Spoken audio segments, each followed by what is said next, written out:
नमस्कार दोस्तों। बहुत दिनों से मन में यह इच्छा थी कि मेरे सभी सनातनी भाइयों बहनों को महान संत स्वामी करपात्री जी महाराज के जीवन के बारे में पूरा पता लगे कि उन्होंने अपने जीवन काल में सनातन धर्म के लिए क्या बलिदान दिए, जो कि सभी सनातन भाइयों बहनों को जानना बहुत जरूरी है। इसी उद्देश्य को लेकर आप सभी के सामने महान संत स्वामी करपात्री जी महाराज की पूरी जीवनी कर्मानुसार आपके सामने प्रस्तुत करने जा रहा हूं और आप लोगों से यही आशा करता हूं कि आप सभी मेरे इस उद्देश्य को पूरा सहयोग करेंगे। तो समय जाया ना करते हुए आइए जानते हैं महान संत के महान बलिदान के बारे में। विक्रम संवत 1964 श्रावण शुक्ला द्वितीय रविवार सन 1907 ईस्वी में जिला प्रतापगढ़ उत्तर प्रदेश के एक छोटे से ग्राम भटनी के एक श्रेष्ठ सरयू परायण ब्राह्मण कुल में इनका जन्म हुआ। इनके पिता का नाम रामनिधि ओझा था तथा माता का श्रीमती शिवरानी। स्वामी जी 3 भाई थे, जिनमें सबसे बड़े का नाम हरिहर प्रसाद, द्वितीय का हरिशंकर तथा स्वामी जी का बचपन का नाम हरनारायण था। पहले इनके पितामह स्वनाम धन्य श्री पंडित चंडी प्रसाद सुपुत्र पंडित अमान राम जी जिला गोरखपुर के ओझोली ग्राम पोस्ट बरहलगंज में रहा करते थे। यह स्थान सरयू के तट पर स्थित है। ओझा लोगों के इस परम पवित्र छोटे से ग्राम में बड़े बड़े विद्वान हो गए हैं, जिनके यश कीर्ति एवं प्रतिष्ठा को संपूर्ण देश में अत्यंत आदरपूर्वक स्मरण किया जाता है। इसी परम पावन स्थान में यह पवित्र कुल निवास करता था, परंतु बाद में काना कंकर के राजा साहब इनके पितामह को जिला प्रतापगढ़ के भटनी ग्राम में ले आए। स्वामी जी के माता पिता विशुद्ध सनातन धर्मावलंबी भगवान शंकर एवं भगवान राम के परम भक्त थे। पिताश्री नित्य पार्थिव पूजन रुद्राभिषेक करते थे। पिताश्री ओझा जी प्राचीन वैदिक परंपरा एवं वर्णाश्रम मर्यादाओं में पूर्ण विश्वास रखते थे। वह परम धार्मिक विचारधारा के व्यक्ति थे।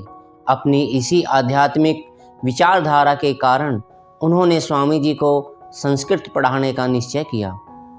बालक हरिनारायण अभी 5 वर्ष के ही थे कि पिताश्री को पता चला कि इन्हें गलबंद हकलापन है, वाणी स्पष्ट उच्चारण नहीं कर पाती, तो वह बड़े चिंतित हुए और इनकी जन्मपत्री को लेकर एक सुयोग्य ज्योतिषी से भविष्य फल पूछने लगे कि पंडित कि इसका भविष्य क्या है, यह क्या बनेगा।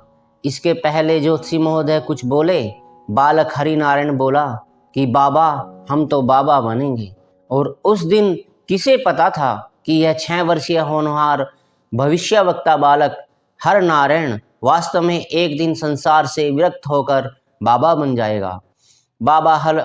बालक हरिनारायण की प्रारंभिक शिक्षा ग्राम भटनी में ही हुई, जहां सीधे तीसरी कक्षा में दिनांक 4/9/1918 को प्रवेश लिया और दिनांक 31/5/1919 को चतुर्थ कक्षा में नाम लिखाया गया।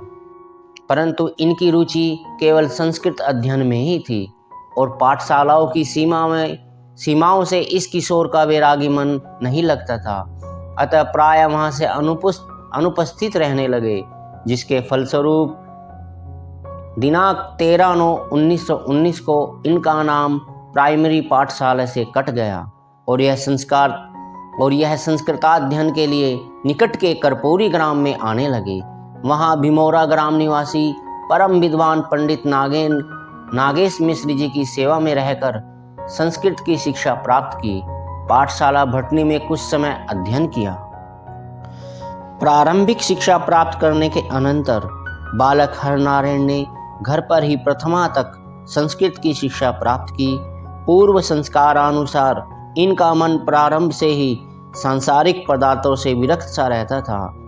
बाल्यावस्था से ही इनके मन में वैराग्य के भाव उठा करते। संसार की अनित्यता एवं क्षणभंगुरता की भावनाओं ने मन में वैराग्य उत्पन्न कर दिया। बचपन से ही आप विचारों में प्राय निमग्न रहकर घंटों एकांत में बैठे रहते और ना जाने किन विचारों में खो जाते।